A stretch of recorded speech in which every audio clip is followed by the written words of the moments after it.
জনগণের কাছে তারা ক্ষমা চায় নাই, তারা শহীদ মিনারে যায় না, জাতীয় স্মৃতিসৌধে যায় না, তারা জাতীয় সঙ্গীত গায় না। তারা কিভাবে বাংলাদেশের নাগরিক হতে পারে? তারা বাংলাদেশকে স্বীকার করে না এখনো পর্যন্ত। সেই দল, সেই মুনাফেক দল আবার বাংলাদেশে মানুষের মধ্যে বিভ্রান্তি তৈরি করার চেষ্টা করছে। আমি দিব, যাকে খুশি তাকে দিব, দেখে শুনে বুঝে শুনে দিব, যাকে ভোট দেবে আমার আমানতের খেয়াল হবে না সেই ব্যক্তিকে ভোট দিব। সেই ভোটাধিকারকে ছিনিয়ে নেওয়ার জন্য আবার গভীর চক্রান্ত। একবার বলেন জাতীয় নির্বাচন আগে স্থানীয় নির্বাচন দিতে, সংস্কার এবং বিচার না করলে নির্বাচন করতে দেওয়া হবে না। আবার বলেন যে পিআর দিলে না হবে। পিআর কি বুঝেন? আমরা পিআর কি বুঝেন?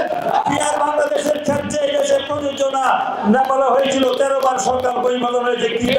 কি ভয়ঙ্কর অবস্থা সৃষ্টি হয়েছে যে সেই পিআর আপনারা এই দেশের মানুষ মানে না হবে না।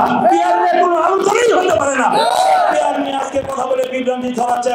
আবার বলেন গণভোট, যে জাতীয় নির্বাচনের যেখানে জাতীয় ঐক্যমতের ভিত্তিতে আমাদের দল থেকে বলা হয়েছে গণভোট এবং নির্বাচন একই দিনে সময় সাশ্রয়, অর্থ সাশ্রয় হতে পারে, সেখানে তারা বলছেন সেই জাতীয় নির্বাচন একই গণভোট দিতে হবে।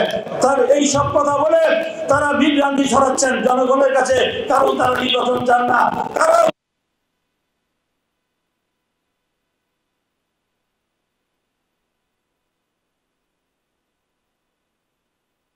কারণ আমরা সেই মুনাফেক আবার ষড়যন্ত্র করে বাংলাদেশে আমরা দেখতে পাচ্ছি সেই যাদেরকে আমরা পতাকা দিয়েছিলাম তারা আজকে জনগণের কাছে তারা ক্ষমা চায় নাই, তারা শহীদ মিনারে যায় না, জাতীয় স্মৃতিসৌধে যায় না, তারা জাতীয় সঙ্গীত গায় না। তারা কিভাবে বাংলাদেশের নাগরিক হতে পারে? তারা বাংলাদেশকে স্বীকার করে না এখনো পর্যন্ত। সেই দল, সেই মুনাফেক দল আবার বাংলাদেশে মানুষের মধ্যে বিভ্রান্তি তৈরি করার চেষ্টা করছে। আমরা অবশ্যই নির্বাচন দেশের মানুষ আগামী 2026 ফেব্রুয়ারি মাসে বাংলাদেশের মানুষ নির্বাচন করার জন্য প্রস্তুত হয়েছে। নির্বাচন কমিশন ঘোষণা দিয়েছে, ঘোষিত অনুযায়ী এই অন্তর্বর্তীকালীন সরকার ঘোষণা দিয়েছে বাংলার রাজনৈতিক দলগুলি প্রস্তুত।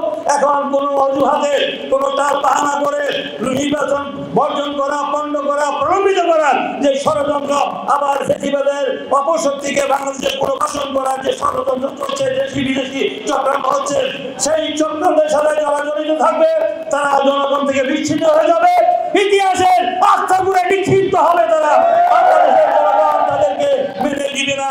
তাই আসুন আমরা আগামী দিনে ঐক্যবদ্ধ থেকে এই অপশক্তিকে, যারা দেশের মধ্যে বিভাজন সৃষ্টি করতে যাচ্ছে, ধর্মের নামে মানুষকে বিভ্রান্ত, আমাদের ইমানের দায়িত্ব জনগণকে বোঝানো মসজিদের কোনো রাজনীতি করা চলবে না। আপনারা যারা আছেন আমরা গিয়ে সেইভাবে নিবেন। তারা আমরা কোনো দ্বন্দ্ব সংঘাত হানি চাই না। আমরা চাই সবাই দেশের নাগরিক, সব রাজনৈতিক দল হোক। আমরা অনেক ধৈর্য ধরেছি, অনেক ছাড় দিয়েছি দেশের স্বার্থে, গণতন্ত্রের স্বার্থে, আইনের শাসন, বিজেপির স্বাধীনতা, ন্যায় বিচার, মানবাধিকার, মত প্রকাশের স্বাধীনতা, একটি গণতান্ত্রিক সরকার, মৌলিক অধিকার বাংলাদেশের প্রতিষ্ঠিত হবে। আমরা চান না সেই দিনে আজকে আবার স্বৈরাচার আবার প্রতিষ্ঠিত হবে? আমরা কি চান? সেই দল সাথে তারা দেশের অনেক অস্থিতিশীল পরিস্থিতি করে সেই অপশক্তিকে সুযোগ করে দিবে, তাদের ক্ষমা করবে না বাংলাদেশের জনগণ।